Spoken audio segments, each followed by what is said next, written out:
салому алейкум бародарон ва хоҳарони азиз, хуш омадед ба канали Ҳамнаво. Бо шумо ҳастам Али Акбар. Рости гап, рӯзҳои охир мебинем дар шабакаҳои иҷтимоӣ бисёр наворҳои Пулот Алемдар, яъне дар филми Водии Гургон нақш офаридааст. дар ҳақиқат дар ман бисёртар савол метавад ки мисол ту дар бораам чӣ мегӯй ки ҳама ҳамин реклама кеста ки мурдаи Пулот Алемдар дигар кино намешава ису усу. хулосаи гап, мо ба як қарор омадем ки бигзор чанд наворе ки бошад, бигзор мардум чизе ки гӯяд, мо гапи онро мисол нигоҳ намекунем. Чизе ки подписчикои ман хоҳиш кардан ҳатман иҷро мешавад дар бораи чизе бошад.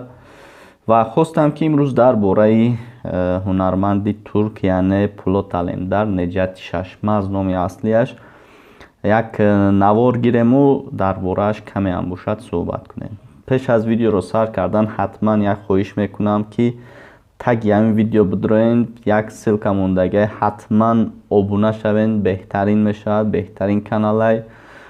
ҳатман ҳамин корро бикунем, баъд биен видеоро ман сар мекунам.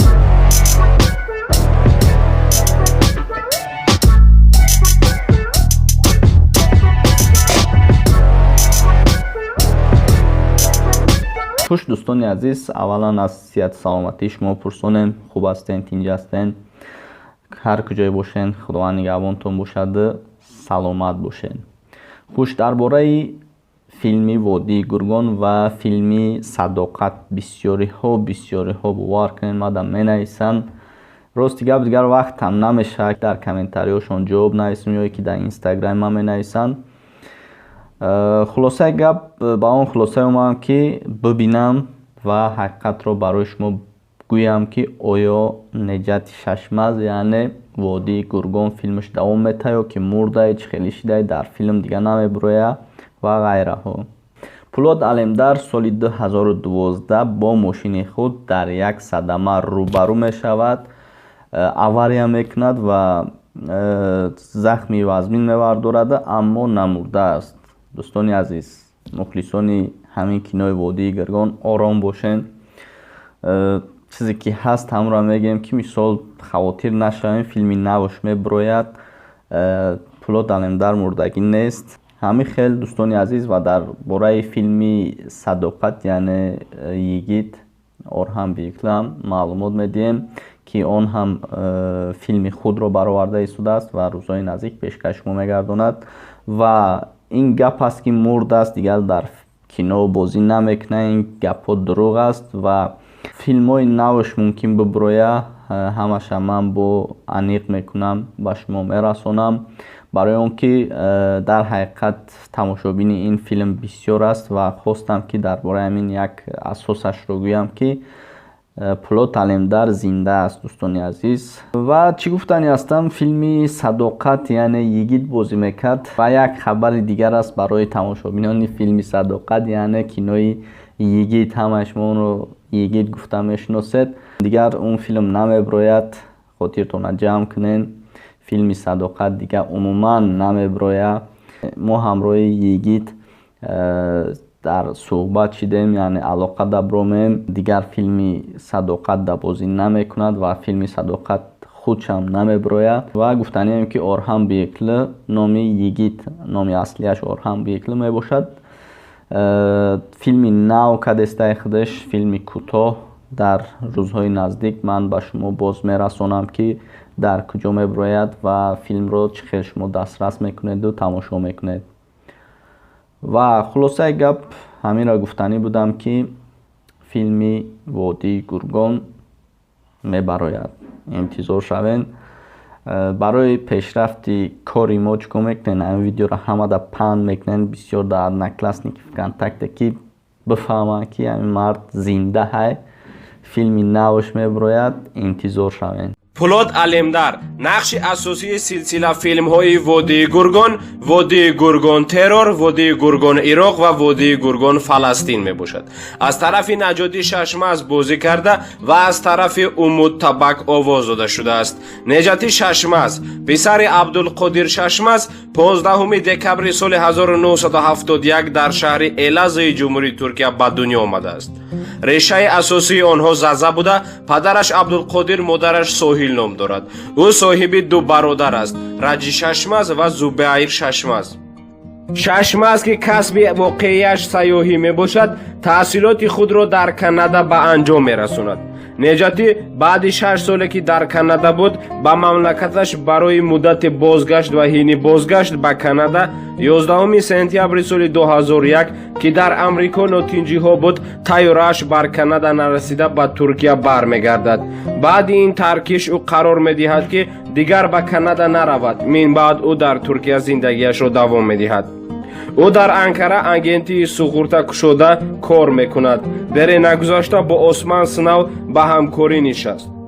Осман Сынав ки мехост як силсила филм кунад, ӯро ба нақши асосӣ таклиф кард ва Неҷатӣ таклифро қабул кард. Соли 2003 силсила филми Водии Гургон баромад ва дар ин ҷо Наҷотӣ нақши Пулод Алемдарро иҷро кард. ӯ дар артиш ҳамагӣ 28 рӯз хизмат кардааст. Неҷатӣ як китоби шеър низ дорад ки шеърҳои илоҳӣ ҳам дар он ҷо дида мешавад. Дар вақти ҷавонӣ дар Анкара ошиқ мешавад ва ишқашро дар китобаш навистааст. Номи китобаш Акш мебошад. 12 декабри соли 2012 Шашмаз бо Нагеҳан кашикчӣ хонадор мешавад. 2 ноябри соли 2014 дар аснои наворгирии филм ба садама дучор мешавад ва ҷароҳати вазнин мебардорад. Чӣ хеле ки ҳамагон медонанд, дар шабакаҳои иҷтимоӣ хабарҳои паҳн шудаанд ки гӯё Наҷотӣ Шашмаз яъне Пулод Алемдар вафот карда бошад. Ин хабарҳо воқеият надоранд. Баъди 7 соли зиндагӣ Неҷатӣ бо ҳамсараш Нагеҳан ҷудо мешавад, гуфта хабарҳо баромад. Адвокати Шашмаз Алтин Мимар изҳороти матбуотӣ эълон карда гуфт, Шашмаз барои ҷудошавӣ аз ҳамсараш Нагеҳан ба суд муроҷиат кардааст. Нагеҳан Шашмаз соли 1992 ба дунё омадааст. Ин ҷуфт баъди издивоҷ соли 2013 соҳиби писаре шуданд ва номашро Али Нодир монданд ва соли 2017 соҳиби писари дуввум Юнус Амир шуданд. ҳозир бошад ин ду ҷуфт хонадор нестанд ва Наҷотӣ то ҳол дар қайди ҳаёт аст ва саломатиаш хуб мебошад. дар видео ҳатман лайк монед ва ҳатман дар канале ки гуфтам дар таги ҳамин видео аст бидроин кадоме ки подписатсия карда нестем ҳозир подписатсия кунен, хабарҳои навро интизор шавен. боқӣ худованд нигаҳбонтон бошад.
канали мо дар сомонаи YouTube ҳамнаво обуна шав ва аз видеоҳои нав бохабар бош.